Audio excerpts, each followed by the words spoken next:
살아계신 아버지, 오늘 우리가 하나님의 집에 함께 모여서 하나님의 말씀을 읽고 나누게 하심에 감사드립니다. 주의 말씀이오니 아버지, 이 세례 요한의 이야기를 통하여, 다윗의 이야기를 통하여 주님이 우리에게 알려주시려고 하는 내용들을, 풀어주시려고 하는 내용들이 이 시간에 잘 정리되어지고 부어지는 시간 되게 도와주십시오.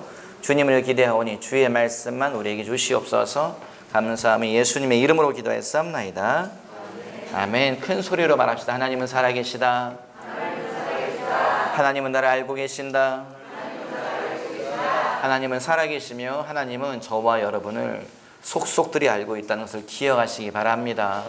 그래서 낙심이 찾아올 때 여러분, 그때 하나님이 나를 알고 계시지, 주님이 내 상황 알고 계시지, 여러분 거기에 마음 쏟으세요. 세상에 나밖에 없네. 누가 나를 알아줄까? 누가 내 속마음을 알아줄까? 누가 내 천불나는 이 마음을 알아줄까? 여러분 거기에 마음을 쏟기 시작하면 마음이 막 무너집니다. 하나님이 보고 계시지, 주님이 알고 계시지, 주님이 내 길을 인도하시지. 그러면 마음속에서 작은 힘이 올라오지요. 하나님 음성이 들리는 것 같잖아요. 딸아, 염려하지 마라. 아들아, 내가 너와 함께한다. 그 음성이 들리는 것 같잖아요. 그러면은 마음에 힘이 솟아납니다. 여러분 그 마음, 그 소리에 집중하시는 저와 여러분 되시기를 주님의 이름으로 당부를 드립니다. 아멘. 제가 이제 시내를 차를 몰고 들어갑니다. 아니면 가끔 시내를 걸어갈 일이 있지요. 어떤 시내 말합니까? 옛날 구시가지 영화동 쪽으로 지나가지요. 지나가는데 저는 이제 이곳에 살다 보니까, 외곽에 살다 보니까 구도심에 들어갈 일이 별로 없습니다. 어쩌다 한번 들어가면은 깜짝 놀래요. 왜 깜짝 놀래요? 가게들이 텅 비어 있어서, 문 닫은 가게가 너무 많고 건물들이 이제는 쇠락해 가고 있고 무너지고 있고, 그런 걸 볼 때에 가슴이 아프죠. 왜 가슴이 아파요? 저 건물 2층에 옛날에 시티라이프라고 하는 커피숍이 있었는데, 거기서 내 친구가 서빙 보고 있었는데, 그때 그 커피숍이 우리 아지트였는데, 저 건물 1층에 옛날에 가랑이라고 하는 카페가 있었는데, 거기서 우리 맨날 친구들, 교회 친구들, 남자애들 여자애들 모여가지고 맨날 거기서 생일 축하하고 그랬었는데, 그 생각이 드는데 다 비어 있습니다. 마음이 아프지요. 오늘 우리가 읽은 성경 가운데에 부흥에 대해서 말하고 있습니다. 세례 요한이 말씀을 선포할 때에 부흥이 일어났다라고 말하고 있거든요. 사람들이 몰려들었다. 사람들이 그에게 다가왔다. 말씀을 들으려고 모여들었다. 요단 계곡에서, 예루살렘에서, 유대 온 땅에서 모여들었다. 그 말씀에 기록되어 있습니다. 이것이 부흥이지요. 여러분, 부흥이라고 하는 단어의 의미가 무엇일까요? 부흥이라고 하는 단어의 문자적인 의미는 무엇이냐? 쇠락한 것이 회복된다, 이런 뜻입니다. 무너져가는 것들이 다시 세워진다, 이런 의미예요. 부흥이라고 하는 것은 텅 비어버린 시내에 텅 비어버린 구시가지, 죽어버린 저 상권이 다시 일어난다, 이런 의미가 있습니다. 여러분, 우리는 부흥에 대해서 이야기를 해야 됩니다. 한국교회의 부흥에 대해서 오늘 이야기를 해야 됩니다. 우리는 창조교회의 부흥에 대해서 이야기를 해야 돼요. 여러분, 1년 뒤에 우리 교회가 어떻게 될까요? 부흥할까요? 아멘. 감사합니다. 제가 보기에는 부흥하기 틀렸습니다. 한국교회가 1년 뒤에 부흥할까요? 여러분 생각하시기에? 네, 감사합니다. 그렇게 말씀하셨어요. 믿음의 선포를 해주셔서 감사해요. 제가 보기엔 틀렸습니다. 왜요? 코로나 사태 때문에. 왜요? TV에 자꾸 나오시는 전 목사님 때문에. 지금 막 한국교회가 욕을 먹고 있고 그러고 있죠. 그 여파가 여러분 우리 교회에게 영향이 있을까요? 없을까요? 있습니다. 모든 교회에게 영향이 있습니다. 그래서 한국교회 부흥은 틀렸습니다. 너무 가슴 아픈 얘기죠. 한국교회 부흥은 틀렸습니다. 하지만 여러분, 우리는 오늘 한국교회 부흥에 대해서 말을 해야 됩니다. 우리는 창조교회 부흥에 대해서 말을 해야 됩니다. 왜냐? 지금은 교회가 어려운 시기고, 지금 교회가 욕을 먹는 시기죠. 제가 보기에도 이건 좀 심각한 문제인 것 같아요. 현재 일어나고 있는 일들이 왜 심각한 문제냐? 이건 지금 그 사랑제일교회를 통해서 코로나가 퍼졌고, 8.15 집회를 통해서 코로나가 퍼졌다, 아니다, 이런 거 다 떠나가지고요. 뭐가 문제냐면요. 정 목사님 말이 문제더라고요. TV에서 이야기하신 내용이 문제예요. 뭐라고 말했냐면은 교인들의 집회에 모인 사람들에게 말씀하셨어요. 뭐라고 이야기하셨냐? 이곳에 모여있는 사람들은 코로나가 안 걸릴 거다라고 말했어요. 그런데 교회 안에서 코로나 확진자 1000명이 넘었어요. 그런데 이것에 대해서 해명을 하지 않으세요. 누가 코로나 걸렸어요? 목사님이 코로나 걸렸어요. 당신이 말한 것에 대해서 해명을 안 하세요. 또 뭐라고 말씀하셨어요? 8.15 집회 우리 교회는 아무도 안 갔다. 그런데 많이 갔잖아요. 그게 TV에서 계속 나와요. 뭐가 문제예요? 목회자의 도덕성 문제가 확 부각돼 버렸어요. 뭐가 문제였어요? 교회가 거짓말한다. 이게 확 부각돼 버렸어요. 그러면 여러분 이 여파는요 1년 2년 가는 게 아닙니다. 이건 10년 20년 갈 거예요. 여러분 똑같아요. 창조교회 교인 여러분, 오늘 민간인이 된 재준아 똑같아. 너 거짓말하기 시작하면 너 때문에 창조교회가 데미지가 커. 저와 여러분이 여러분 도덕적인 것에 걸리기 시작하잖아요. 그러면 교회가 힘을 잃어버립니다. 교회가 힘을 잃어버려요. 전도가 안 돼요. 여러분 전도 안 됩니다. 지금 나 전도해보세요. 전도 안 됩니다. 그게 더 큰 문제라고 하는 거예요. 성경 보세요. 성경에 이상한 이야기 나와 있습니다. 무슨 이야기 나와 있나요? 성경 여러분, 야곱의 아들이 몇 명이지요? 12명이지요. 12명의 아들 중에 장자가 누굽니까? 네, 청년들아 성경을 꼭 읽어주길 바래요. 네. 장자가 누구지요? 루벤이 장자입니다. 그런데 형제들이 요셉을 미워해가지고 무슨 일이 생기죠? 요셉을 팔아 넘기잖아요. 그때에 잘 보세요. 루벤이 요셉을 형제들이 죽이려고 하는 일에, 팔아 넘기려고 하는 일에 찬성합니까? 그걸 막습니까? 성경 읽으시는 분들 누가 여기 있죠? 아이고, 성경을 알고 있는 청년들이 있어서 좋네요. 성경을 좀 많이 읽으십시오, 여러분. 성경 읽어야 됩니다. 말씀 없이 우리는 그리스도인이라고 할 수가 없어요. 루벤은 형제들이 요셉을 어찌어찌 해코지 하려고 계속 막아요. 그런데 여러분 형제들이 루벤, 장자인 루벤의 말을 들었습니까? 안 들었습니까? 큰 소리로 말해요. 들었습니까? 안 들었습니까? 안 듣지요. 그리고 누구의 말을 들어요? 중간인 유다의 말을 들어요. 그래서 유다가 말합니다. 뭐라고 말해요? 야야야야, 그래도 요셉이 우리 동생인데 동생 죽여봤자 뭐하냐. 무고한 피 흘리지 말고 차라리 노예로 팔자.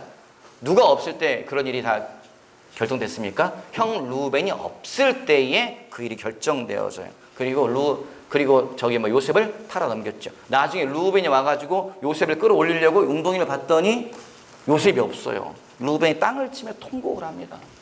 내 동생이 요셉이 어디 갔단 말인가? 나는 이제 아버지한테 가서 뭐라고 말해야 된단 말인가? 통곡을 하죠. 여러분, 그 얘기가 또 뒤에 또 나와요. 어디 나와 있어요? 요셉이 이집트의 총리로 있을 때에 형들이 찾아오잖아요. 요셉을 찾아와 공물을 사러봤을 때에 형들은 요셉을 몰라보는데 요셉은 형제들을 알아봅니다. 그리고 뭐 이런저런 사건이 있지요. 그래가지고 마이간에 그 형제들을 곤란에 빠지게 하니까 그 다음에 이제 요셉이 말하죠. 당신들 형제 중에 한 명을 여기 놓고 인질로 놓고서 갔다가 막내 동생 데리고 와라 이런 얘기 하니까 루벤 형제들이 막 통곡을 합니다. 그때에 우리가 요셉이 살려달라고 말할 때에 형님들 날 용서해달라고 말할 때 그때 우리가 요셉의 말을 듣지 않았더니 이 결과가 지금 이렇게 오는 것이다. 형제들이 그 얘기를 다 해요. 형제들의 평생에 여러분 그 사건이 머릿속에 있는 거예요. 그것이 그들의 인생을 지금 따라다니는 거죠. 그래서 그 자리에서 그 얘기가 막 나오는 거지요. 성경 보세요. 가슴 아픈 얘기 참 많습니다. 뭐라고 말해요? 요셉이 형제들 사이에 뭘 세웠다고요? 통역을 세웠어요. 그래서 요셉은 이집트 말을 하고 형제들은 히브리 말을 하니까 통역을 세웠어요. 형제들은 요셉이 못 알아듣는 줄 알고서 다 얘기를 해요. 근데 요셉은 다 알아듣고 있죠. 루벤이 뭐라고 말해? 장자 루벤이 뭐라고 말해? 이렇게 말해요. 내가 그때 너희에게 요셉에게 손대지 말라고 말했지만 너희가 내 말을 듣지 아니하였도다. 그 루벤이 말해요.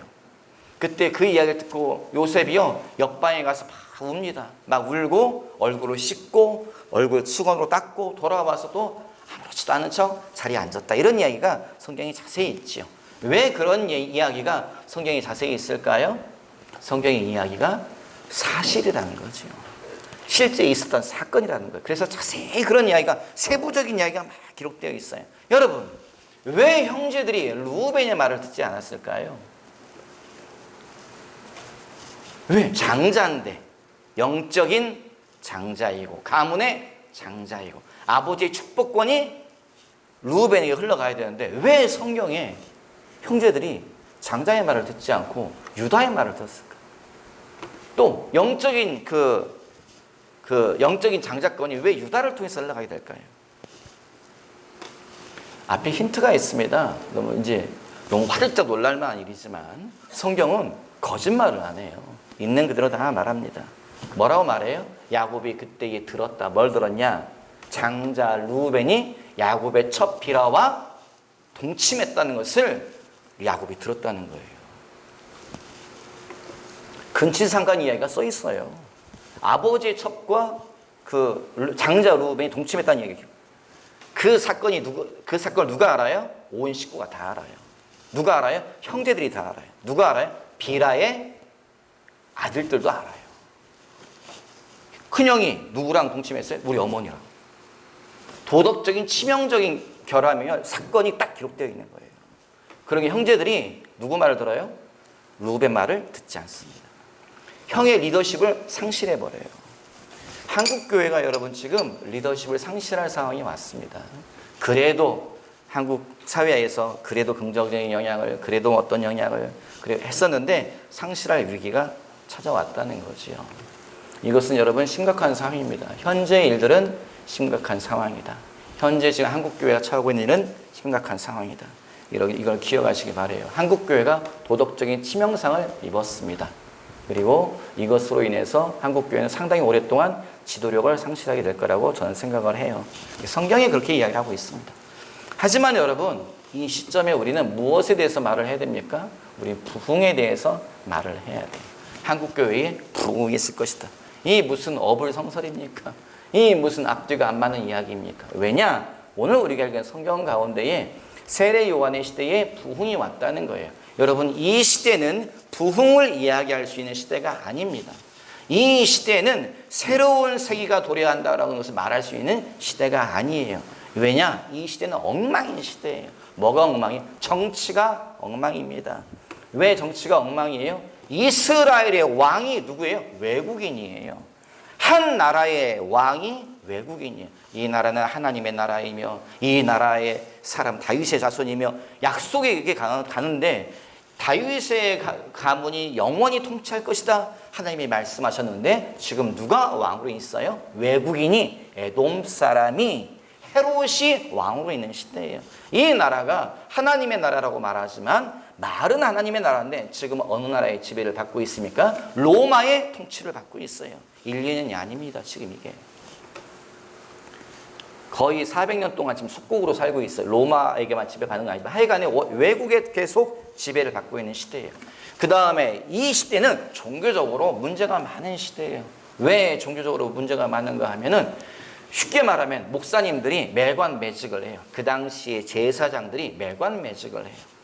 돈을 주고 제사장 직분을 삽니다. 그리고 내가 제사장이다. 그리고 예배를 주관하고 제사를 주관하고 막 그래요. 성전에서 최고 지도자로 쓰임받아요. 그러므로 이 시대는 모든 것이 엉망인 시대예요. 이 시대에 부흥이 어디 있습니까? 하나님의 말씀이 어디 있습니까? 주의 능력이 어디 있습니까? 하나님의 손이 어디 있습니까? 그런데 이 시대에 부흥이 일어난다는 거죠. 이 시대에 하나님이 새로운 일을 행하신다는 것입니다. 여러분, 그러므로 우리는 오늘 뭐 해야 돼요? 이 위기의 시간에 모든 것이 뒤죽박죽이고 옳고 그름이 섞여버려 있는 이 시대에 우리는 무엇에 대해서 말을 해야 되는가 하면은 부흥에 대해서 말을 해야 될 줄 믿습니다. 여러분, 한국교회에 부흥이 있을 것입니다. 창조교회에 부흥이 있을 것입니다. 군산에 부흥이 있을 것입니다. 저와 여러분의 가정에 부흥이 있을 거예요. 여러분, 그것을 우리가 말씀을 가지고 풀어갔으면 좋겠습니다. 세례 요한이 부흥을 일으켰답니다. 그런데 어떻게 그가 부흥을 일으켰는가? 성경 보면은 딱 그 세례 요한이 시킨 세 가지 말하고 있습니다. 첫 번째 뭘 지켰냐? 시간을 지켰다. 두 번째 뭘 지켰냐? 장소를 지켰다. 세 번째 뭘 지켰냐? 말씀을 지켰다는 거예요. 세례 요한이 뭘 지켰습니까? 시간을 지키죠. 무슨 시간을 지켜요? 하나님의 말씀이 오기까지 기다립니다. 어디 있어요? 광야에서 계속 그가 기다려요. 언제 동안 기다렸습니까? 그의 일생을 광야에서 보냈습니다. 어린 날부터 일생을 광야에서 보내요. 여러분, 하나님의 시간을 우리가 알 수가 없지요. 그러나 믿음 가운데에서 세례 요한이 인내하며 그 시간을 기다렸다는 것을 기억하시기 바라요. 우리도 하나님의 시간을 기다려야 될 줄 믿습니다. 약속의 시간이 다가오며 하나님께서 새로운 일 행하실 시간이 다가온다고 저는 믿습니다. 두 번째는 뭘 지켰는가 하면은 장소를 지키더라고요. 여러분, 세례 요한은 광야를 떠나지 않습니다. 왜 세례 요한은 광야를 떠나지 않았을까요? 광야는 어떤 곳입니까? 광야는 아무것도 없는 곳이에요. 나무도 없고, 가면 있더라고요. 나무가 있고 풀도 있고 합니다. 하지만 쉽게 말하자면은 대한민국과 비교해 보자면 거기는 아무것도 없는, 광야는 아무것도 없어요. 나무도 없고 풀도 없고 냇물도 없고 가게도 없고, 또 뭐가 없을까요? 자동차도 없고. 있습니다. 요즘 길 다 뚫어 나가지고요, 자동차도 지나고 막 그래. 하지만 쉽게 말하자면 세례 요한의 시대에 아무것도 없는 곳이 광야다. 바람만 불고 햇빛만 불고, 햇빛만 내리쬐고 너무 뜨겁고 메마른 땅, 그것이 광야라고 이해하시면 됩니다. 그런데 세례 요한은 거기에서 뭐 해요? 평생을 거기 있어요. 성경 보세요. 뭐라고 되어 있어요? 그가 이스라엘에게 나타나기까지 광야에 거하였다. 광야에 머물러 있었다라고 말하고 있습니다. 사람들이 와서 물어보죠. 세례 요한에게 네가 메시아냐? 라고 말하니까 요한복음 1장 23절에 보니까 세례 요한이 뭐라고 말해요? 나는 메시아가 아니다. 넌 누구냐? 라고 말하니 난 뭐라고 그래요? 나는 광야에서 외치는 자의 소리다. 세례 요한은 자기가 광야에 머물러야 할 것을 알고 있었어요. 나는 외치는 자의 소리다 이렇게 말하지 않아. 앞에 하나가 더 붙어 있어요. 나는 광야에서 외치는 자의 소리다. 내가 머물러 있어야 될 곳은 광야다. 어려서부터 사역이 시작될 때까지 평생을, 자기 일생을 광야에서 머물던 자가 세례 요한입니다. 여러분, 저희도 장소를 지켜야 돼요. 이 말씀을 기억하시기 바래요. 이것은 제가 무슨 피상적으로 드리는 말씀이 아니고, 이 말씀은 제가 여러분들을 이 교회에 붙잡아두려고 하는 말이 절대 아닙니다. 하나님은 하나님이 말씀하신 장소에서 하나님의 약속을 행하세요. 이 장소를 기억하셔야 돼요. 한국교회 부흥은 창조교회에서부터 있을 줄 믿습니다. 저와 여러분을 통해 일할 줄 믿습니다. 왜요? 성경 보십시오. 하나님의 천사가 어디서 기다리고 있습니까? 아브라함에게 이야기하죠. 아브라함아, 너 네 독자 이삭을 내가 지시한 땅에서 제물로 바쳐라. 그러죠. 아브라함이 천사를 만납니다. 아브라함이 하나님의 음성을 듣습니다. 아브라함이 수풀에 걸린 순양을 만나죠. 어디에서요? 월명산이 아닙니다. 청암산이 아니에요. 여기 달려온 말 이 산이 아니에요. 어디요? 딱 그 산. 하나님이 말씀하신 산, 모리아 땅. 지금 예루살렘 성전에 있는 산으로 추정을 하는데, 그 산, 거기에서 누가 기다리고 있어요? 천사가 기다리고 있죠. 거기에 뭐가 기다리고 있어요? 순양이 수풀에 걸려서 거기 있는 거예요. 거기로 가야 되는 거지, 다른 장소로 가면은 그런 일이 안 일어나는 거지요. 하나님이 우리에게 말씀하신 장소가 있어요, 여러분. 하나님이 나에게 지키라고 한 장소가 있습니다. 네 가정, 그 내 장소지요. 네 가정 떠나지 마라. 거기 지켜야 되는 거예요. 네 가정 깨지 마라. 가정을 지켜야 되는 거지요. 너도 군산에 머물러 있어. 군산에 머무는 거지요. 정읍으로 가라 미담아. 정읍으로 가야 되는 거지요. 우리 하나님이 말씀하신 장소가 있습니다, 여러분. 그 장소를 기억하시고 아무리 힘들고 어려워도 그 장소를 지키시는 저와 여러분 되시기 바랍니다. 주님이 저에게 말씀하신 장소는 군산이고요. 주님이 저에게 말씀하신 장소는 창조교회예요. 지금은 제 눈에 흙이 들어가도 여기 못 떠납니다. 밀어내도 못 가요. 근데 이 교회가 막 알부자가 됐어. 이 교회가 돈이 많아. 이 교회가 막 떵떵거리는 교회가 됐어요. 근데도 주님이 가라 하면 아까워도 전 갈 거예요. 아이고, 저 돈, 저 많은 성도, 저 많은 차. 저는 사실 그런 거에 마음도 주지 않습니다. 사실은 별로 신경을 안 써요. 좀 그런 마음 주신 게 너무 감사하지요. 하지만 주님이 떠나라 하면은 사람 보기에는 너무 영광스러운 교회를 할지라도, 사람 보기에는 대단한 교회를 할지라도 떠나라면은 그냥 전 가버릴 거예요. 그게 주의 종이라고 배웠고 또 그렇게 살려고 노력을 하고 있습니다. 여러분도 이걸 꼭 기억하셨으면 좋겠습니다. 주님이 말씀하신 장소를 지키십시오. 주님이 창조교회 뼈를 묻어라. 뼈를 묻으십시오, 여러분. 떠나라. 그럼 떠나면 되는 거예요. 그런데 내 감정 때문에 목사님이 날 알아주지 않아. 여러분 제발 그런 데 가지 마세요. 제발 그런 데 가지 마십시오. 그렇게 여러분 그렇게 떠나도 된다면요, 저 이 교회 벌써 10,000번도 더 떠났을 겁니다. 예, 재밌게 그냥 드리는 말씀입니다. 사람의 눈치, 사람의 대우 이런 거 가지고 결정했다면 군산은 50,000번도 더 떠났을 거고요. 한국도 떠났을 거예요. 이 우주를 떠났을 거예요. 이 우주에 나를 알아준 자가 없어. 아마 그랬을 거예요. 그런데 하나님의 일은 절대로 그렇게 결정하는 것이 아니라는 거죠. 내 감정 뭐 이런 것이 아니라는 거죠. 하나님의 말씀하신 장소, 하나님의 말씀하신 시간, 이것들을 꼭 지키시기 바랍니다. 세 번째는요, 아브라함이 세례 요한이 뭘 지켰는가 하면요, 말씀을 기다리더라고요. 그 성경에 뭐라고 되어 있어요? 디베료가 황제로 있을 때에, 뭐 누가 총독으로 있을 때에 어쩌고 저쩌고, 말이 길잖아요. 왜 말이 길어요? 시간을 정확히 묘사하는 것이요. 이것은 사실이라는 거예요. 세례 요한도 하나님의 말씀을 받은 것은 그때가 처음이라는 거예요. 그때에 광야에 있는 세례 요한에게 하나님의 말씀이 임하니라. 여러분, 주님의 말씀을 기다려 보십시오. 하나님은 살아계십니다. 기도의 자리에서 기다려 보세요.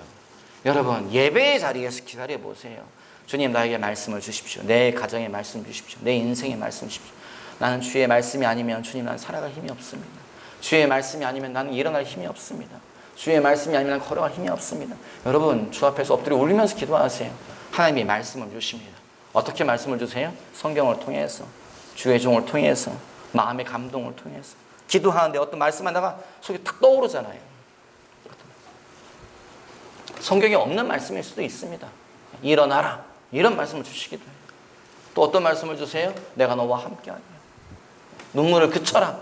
마음의 감동이 뭐 올라오잖아요. 여러분, 그거 성령이 우리에게 주시는 말씀입니다. 성령이 우리에게 주시는 감동이에요. 그 말씀을 붙잡으세요. 그러면 무슨 일이 생긴다고요? 새로운 일들이 일어나기 시작한다. 그 말씀 붙잡으면 무슨 일이 생긴다고요? 하나님이 내 삶에 회복을 주신다. 부흥을 주신다. 저는 그렇게 믿습니다. 말씀 주시면 뭐 해야 되겠어요? 말씀을 붙잡고 말씀대로 살아야 되는 거지요. 세례 요한에게 말씀이 임했을 때에 세례 요한이 뭐 합니까? 나가서 그 말씀을 선포해요. 하나님의 말씀을 실천한다는 거예요. 여러분, 예수 믿는 것은요, 머리로 듣는 것이 아닙니다. 예수 믿는 것은 머리로 듣는 것이 아닙니다. 예수 믿는 것은 머리로 아는 것이 아닙니다. 예수 믿는 것은 머리로 듣고 알고 가르치는 것이 아니에요. 예수 믿는 것은 무엇이냐? 들은 말씀을 행하는 겁니다. 예수님이 계속 뭐라고 말씀하세요? 가서 너도 이와 같이 행하라. 여러분,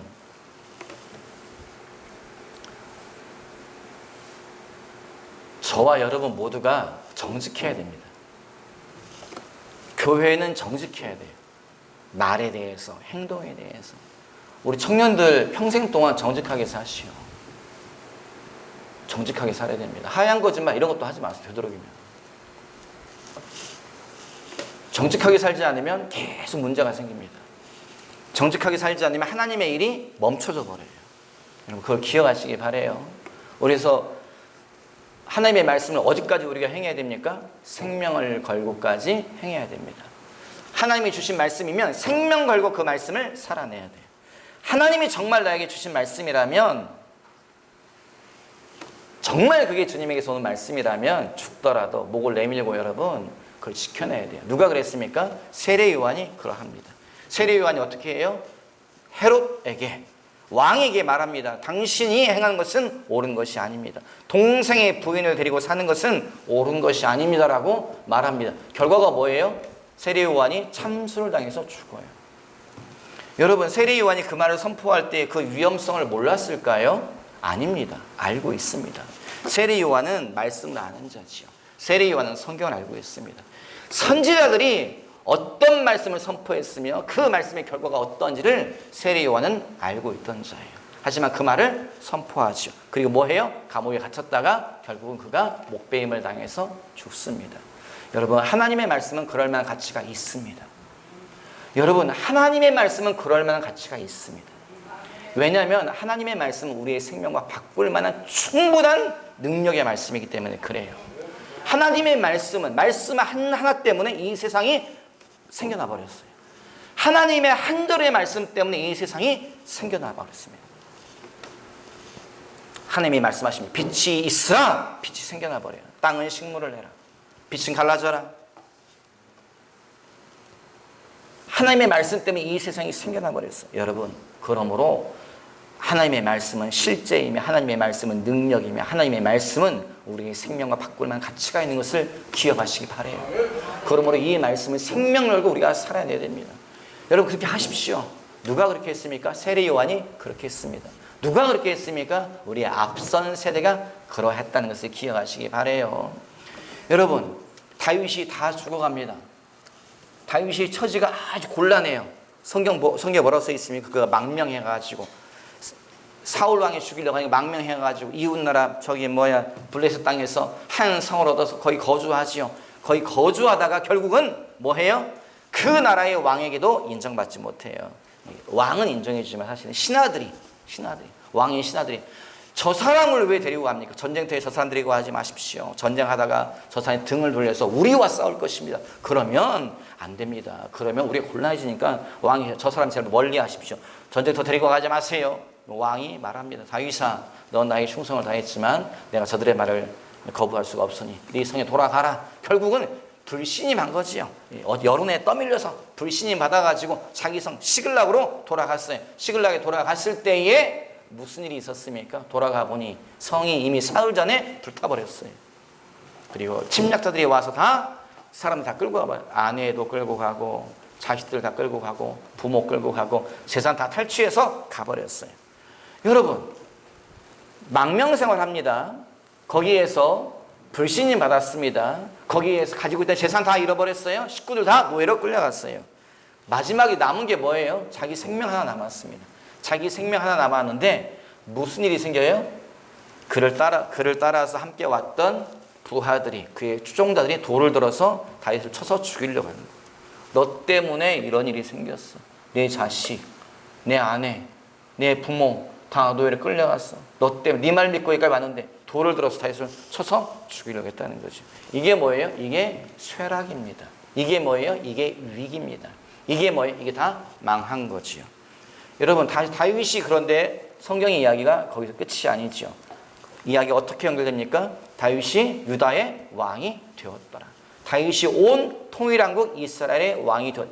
이야기는 그렇게 진전됩니다. 이게 뭐예요? 이것이 부흥입니다. 이게 뭐예요? 이게 회복이죠.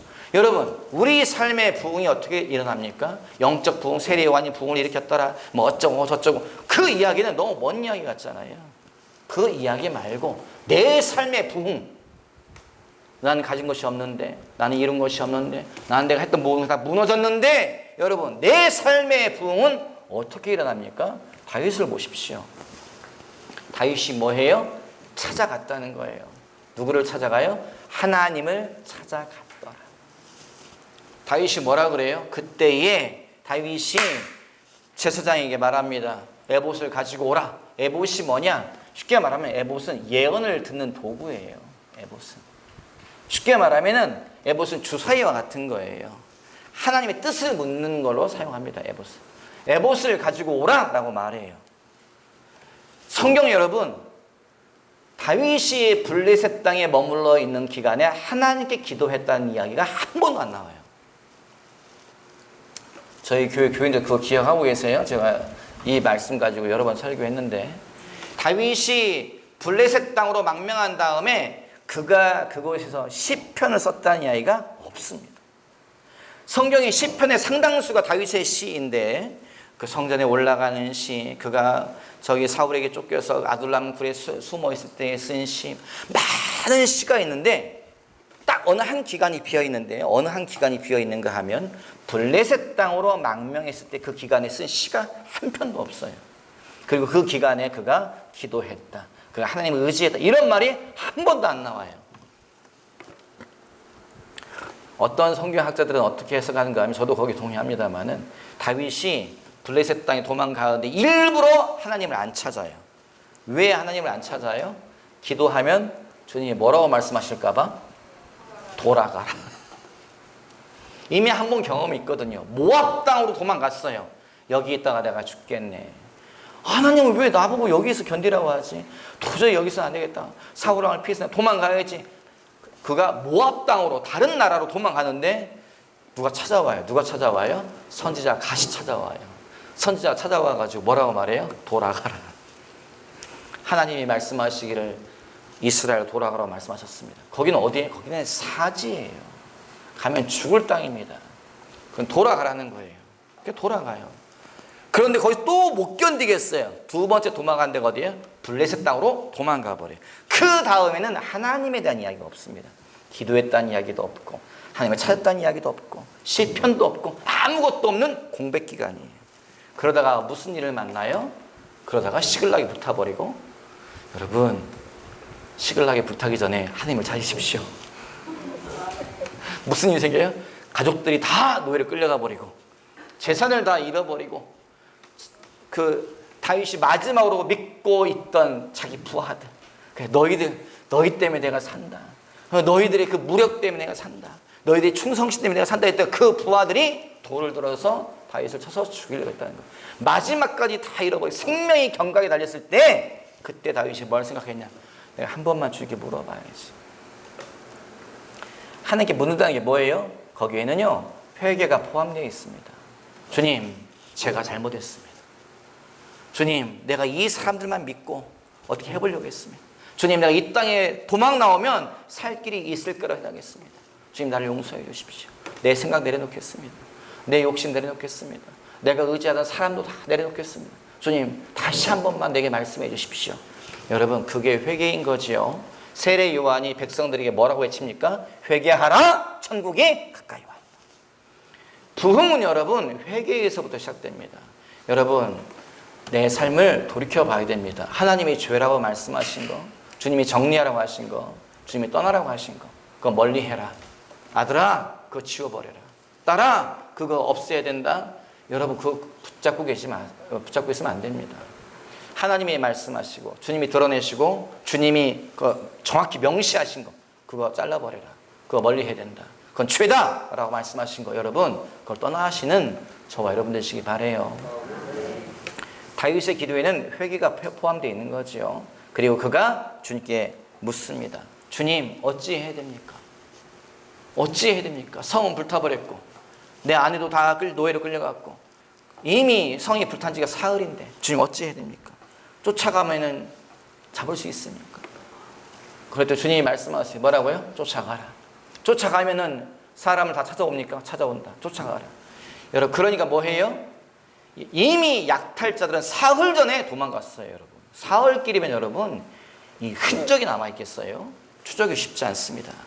그런데 다윗이 뭐 했다고요? 쫓아가요. 왜요? 여러분, 이거는요 단순한 말씀이 아닙니다. 이건 세례 요한이 했던 것과 똑같아요. 하나님의 말씀에 걸었다는 거예요. 뭘 걸어요? 내 인생을 걸었다. 뭘 걸어요? 내 생명을 걸었다. 내가 주의 말씀을 믿어보겠습니다. 하나님, 정말 내 자식들 찾아오게 해주십시오. 내 아내 찾아오게 해주십시오. 내 부모 찾아오게 해주십시오. 내가 당신의 말씀에 모든 걸 걸겠습니다. 왜요? 또 사흘길을 쫓아가는데 못 만났어요. 어떻게 되겠어요? 다윗을 한번 돌로 쳐 죽이려고 했던 부하들이 가만 내버려 두겠습니까? 아니죠. 저희 청년들은 저를 가만 내버려 둘 줄 믿습니다. 얘들아, 날 요절낼 생각하지 말도록 하여라. 다윗의 부하들이 다윗을 가만 내버려 뒀겠어요? 절대 아니지요. 지금 이미 흥분된 상태잖아요. 이미 다윗을 돌로 한번 쳐 죽이려고 했던 사람들이 사흘 길을 또 쫓아가는데 못 만나면요, 그들은 다 다윗을 떠나든지 죽이든지 했을 거예요. 다윗이 쫓아가는 것은 하나님의 말씀에 생명을 걸었다는 거죠. 쫓아갔더니 무슨 일이 생겨요? 그가 만났다. 그리고 뭐 그냥 만난 게 아니죠. 전쟁을 합니다. 전쟁을 해서 다 되찾아오고, 그 다음에 뭐 해요? 이 사람들이 갖고 있던 게 있어요. 뭘 가지고 있어요? 시글락만 약탈한 것이 아니고 여러 지역을 약탈하면서 약탈물이 어마무시하게 많았어요. 이 사람들이요. 그래서 먹고 마시고 잔치하고서 다 술 마시고 누워있는데 가서 다 그들을 도륙하고 되찾아왔다는 거죠. 여러분, 이게 뭐냐면요, 이게 삶의 부흥이라 말할 수 있습니다. 잃어버린 것의 회복의 갑절의 갑절을 되찾게 되는 거죠. 영적 부흥 말고 실제적인 내 삶의 부흥. 우리 삶에 재정이 없고, 우리 삶에 내 자녀가 문제가 많고, 우리 삶에 건강에 문제가 많고, 내 삶에 관계가 다 깨졌고, 내 삶에 사업에 문제가 있고, 여러분, 하나님은 회복을 주십니다. 하나님은 회복 위에 회복의 회복. 그게 뭐야? 그게 부흥입니다. 내 삶의 부흥, 내 생활의 부흥을 주님이 주신다는 거죠. 어떻게 해요? 주님께 나아갈 때에. 어떻게 해요? 내가 회개할 때에. 주님이 떠나라는 거 떠나야 되는 것이고요. 자르라는 거 잘라야 되는 거죠. 세 번째 뭐예요? 주의 말씀을 붙잡고 그 말씀을 살아낼 때에. 여러분, 하나님이 주신 말씀을 가지고 몸부림을 주십시오. 대충 살지 마세요. 적당히 거짓말하고 적당히 세상과 타협하고 한번 이래도 되겠지 뭐. 교회는 가잖아. 한 번씩 기도도 하잖아. 목사님께 뭐 기도도 받잖아. 여러분, 그것은 여러분 말씀을 살아내는 것이 아닙니다. 말씀에 생명을 거는 거지요. 여러분, 저 아버님 모시고 이제 가끔씩 이렇게 나가는데 아버님이랑 할 얘기가 있어요. 아버지, 우리가 이런 세월을 살 줄 어떻게 알았어요? 아버지 살던 때하고 지금하고는 정말 다르겠어요. 제가 이제 얘기를 하죠. 왜냐면은 아버님 시대에, 아버님 어렸을 때 라디오도 없던 시대 아니었겠어요. 그 당시에 아버님 태어났을 때. 저희 아버님 고향은 장춘입니다. 장춘이 경기도 장춘이 아니고 저기 중국 길림성 장춘이에요. 아버님 거기서 태어나셨어요. 아버님 고향이 거기에요. 그 시대에 여러분 라디오도 보편화되지 않던 시대인데 지금은 어떤 시대예요? 지금은 집집마다 전화기가 없지요. 집 전화기가 사라지고 있고 다 핸드폰에다가 또 뭐 해요? 아버님 모시고 가고 있는데 전화가 왔어요. 누가 전화 왔어요? 헝가리에 있는 동생이 전화. 형, 아이고 아버지 모시고 좋은 데 갔네. 그 먼 나라에서 여러분 옆집처럼 통화를 해요. 아무렇지도 않게. 그런 시대를 살고 있죠. 집집마다 차가 한 대, 두 대 다 있는 시대를 살고 있습니다. 여러분, 우리가 어떻게 이런 시대를 삽니까? 어떻게 이런 세월을 살 거라고 생각했습니까? 집에 있는데 텔레비전 보고서 소리를 치지요. 진이야! 네? 24번 떨어져. 24번 떨어져. 인공지능이 여러분 집집마다 있는 그런 시대를 살고 있지요. 이런 세월을 살 거라고 누가 생각을 했습니까? 누가 생각을 했습니까? 여러분, 그런데 이런 세월을 살 거라고 말한 자가 있습니다. 누가 말했습니까? 외국의 지배를 받으면서, 일본의 지배를 받으면서 교회가 불타고 목사님들이 감옥에 가고 성도들이 순교하고 독립군들이 죽고 마을들이 불타고 그 시대에 경제가 피폐하고 사람들이 죽어나가고 끌려가고 위안부로 뭐로 끌려 그 시대에 하나님이 이 나라를 사용하실 것이다. 이 나라에 부흥이 있을 것이다. 이 나라에 해방될 것이다. 외친 자들이 있습니다. 누가 외쳤습니까? 주의 종들이 외쳤습니다. 어디서 외쳤습니까? 교회에서 외쳤습니다. 왜요? 하나님이 주신 말씀이다. 하나님이 이 나라를 사용하실 것이다. 이 나라는 세계적인 나라가 될 것이다. 하나님이 이 나라를 드러내신다고 했다. 하나님이 이 나라에 하나님의 촛대로 옮겨 놓으신다고 말씀했다. 여러분, 생명 걸고 외친 자들이 있습니다. 여러분, 그게 어떤 시대라고요? 목사들이 끌려가던 시대예요. 감옥에서 죽어가던 시대, 독립군들이 사지가 찢겨나가면 죽던 시대, 고문당하면 죽던 시대, 한 마을을 다 불질러버리고 사람들 건물이 집어넣고 불태워 죽이던 그런 시대에 하나님이 이 나라를 사용하실 거라고. 주님이 이 나라 가운데에 하신 약속이 있다고 선포한 자들이 있습니다. 그래서 지금 이 나라가 이렇게 살고 있다고 저는 믿습니다. 지금 하여간 이 나라가 지금 어떻게 이런 시대를 살고 있잖아요. 이 나라가 세계적인 GDP 10위 안에 들고 어쩌고 저쩌고 지금 그런 시대를 살고 있습니다. 이 세월이 여러분, 이 세월이 어떤 세월이에요? 단군 이래 처음 있는 세월이에요. 단군 이래 처음 있는 세월을 살고 있어요. 역대에 이런 나라가 있었습니까? 역대에 이런 시절을 살았던 시절이 있었습니까? 아니, 지금 이렇게 살고 있어요. 왜요? 주의 말씀 때문에, 주의 약속 때문에 이렇게 살고 있다고 저는 믿습니다. 로렌 커닝햄이라는 목사님이 계세요. 이미 80이 넘으셨는데 미국 목사님이세요. 예수 전도단이라고 하는 YWAM이라고 하는 선교단체를 만드신 목사님이세요. 그분이 10년 전에 저기 시내에 있는 성광교에 오셔가지고 강의할 때에 제가 듣고 있었어요. 이런 얘기를 하시더라고요. 뭐라고 말씀하시냐? 인도에 갔다가 대통령이 말하는 걸 듣게 됐대요. 대통령이 뭐라고 말씀하시냐? 한국을 봤다는 거예요. 한국을 봤더니 한국은 전쟁에서 폐허였던 나라가 지금은 세계적인 경제적인 나라가 되었다. 한국은 발전한 나라가 되었다. 그래서 한국의 계획을 다 봤다는 거. 어떻게 발전했는지, 어떻게 여기까지 왔는지 봤다는 거. 그래서 우리가 한국의 계획을 따라서 한국과 같은 나라가 될 것이다 라고 말씀하시더래요. 그래서 로렌 커닝 목사님이 말씀하셨대요. 안 됩니다. 인도는 안 됩니다. 그랬대요. 그 목사님 대단하시더라고요. 어떻게 대통령한테 그렇게 말하겠어요? 야, 이분이 대통령 만나서 그렇게 말씀하셨다고? 했더니 그분 얘기하시더라고요. 텔레비전 보고 얘기했습니다. 그러시더라고요. 텔레비전에서 인도 대통령이 이렇게 말하길래 호텔방에서 아, 이거 안 돼요. 인도는 안 돼요. 그랬대요. 왜 인도는 안 되는가? 그분이 뭐라고 말씀하시는가 하면 한국은 노력해서 된 나라가 아니라는 거예요. 한국은 하나님이 하셨다는 거예요. 한국은 말씀이 들어가서 말씀이 이끌어감으로 인해서 이 나라가 이렇게 됐다는 거예요. 그분이 하시는 말씀이에요. 내가 한국을 잘 아는데 한국은 말씀이 이끌어가면서 말씀이 세운 나라가 한국이요. 인도는 아무리 한국을 흉내내봤자 그 안에 뭐가 없다고요? 말씀이 없습니다. 인도는 뭐가 있어요? 우상이 있습니다. 인도는 뭐가 있다고요? 우상의 영이 사로잡고 있기 때문에 인도는 안 됩니다. 하지만 하나님은 한국을 더 드러낼 거라고 말씀하셨습니다. 하나님은 한국을 사용한다고 말씀하셨습니다.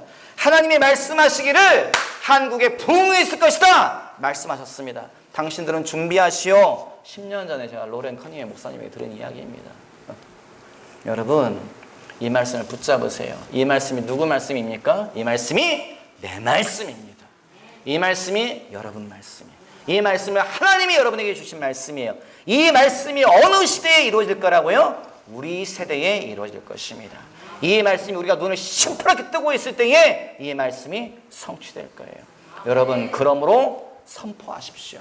세례 요한처럼 선포하세요. 주의 말씀을 선포하세요. 말씀이 앞서가게 하십시오. 여러분의 삶 가운데, 여러분 가정 가운데에, 이 교회 가운데에, 군산의 한국 땅 가운데에 하나님의 말씀이 앞서가도록 여러분 선포하세요. 믿음의 말을 선포하십시오. 긍정적인 말을 선포하십시오. 사람들은 이제 한국교회는 끝났다고, 한국교회는 치명상을 입었다고, 이제 한국교회는 이제 무너질 거라고 여러분 그 말씀 앞에서 외치세요. 한국교회 부흥이 있을 것이다. 하나님이 새로운 일을 행하실 것이다. 하나님이 교회를 새롭게 하실 것이다. 주의 종도를 새롭게 하실 것이다. 내 가정을, 내 삶을 새롭게 하실 것이다. 여러분, 이 말씀을 붙잡으십시오. 하나님이 한국을 드러내실 때 여러분, 나라만 드러내는 거지 않아요. 모든 것이 새로워질 것이네. 정치, 경제, 문화, 예술, 모든 것을 주님이 드러내실 것이고, 여러분 그 파도를 타고 가시는 저와 여러분 되시기를 주님의 이름으로 당부드립니다. 부흥을 위해서 기도하시고 선포하시는 저와 여러분 되시기를 당부드립니다. 아멘. 기도하시오. 살아계신 아버지여, 주의 약속의 말씀을 함께 읽고 나누게 하시며 감사드립니다. 이 위기의 시간에, 누군가는 수습을 해야 되는 이 시간에 하나님, 주의 백성들이 이곳에 있습니다. 주의 종들이 이곳에 있습니다. 주의 말씀 때문에 하나님의 말씀에 생명을 걸고자 이곳에 있사오니 아버지, 주의 말씀 그대로 하나님 새로운 부흥을 주시옵소서. 이 나라의 부흥을 주시옵소서. 교회의 부흥을 주시옵소서. 군산의 부흥 주시옵소서. 창조교회의 부흥 주시옵소서. 내 가정의 부흥 주시옵소서. 내 자녀의 부흥 주시옵소서. 내 인생의 부흥 주시옵소서. 내 사업의 부흥을 주시옵소서. 아버지, 우리는 선포하겠습니다. 하나님, 우리는 말씀이 앞서가게 하겠사오니 아버지 책임져 주십시오. 사람의 말은 누가 책임진 자가 없고 사람의 말은 다 무너지지만 주의 말씀은 아버지 세상을 만들어내며 세상을 창조하며 없는 것을 있게 하며 악의 세력을 다 무너뜨린 줄 믿사오니 아버지 원수 마귀 회방을 다 깨뜨려 주시고 하나님의 놀라운 축복을 함께 받는 우리 창조교회 교우들 될 수 있도록 복의 복을 더하여 주시옵소서. 감사하며 예수님의 이름으로 기도하였사옵나이다. 아멘.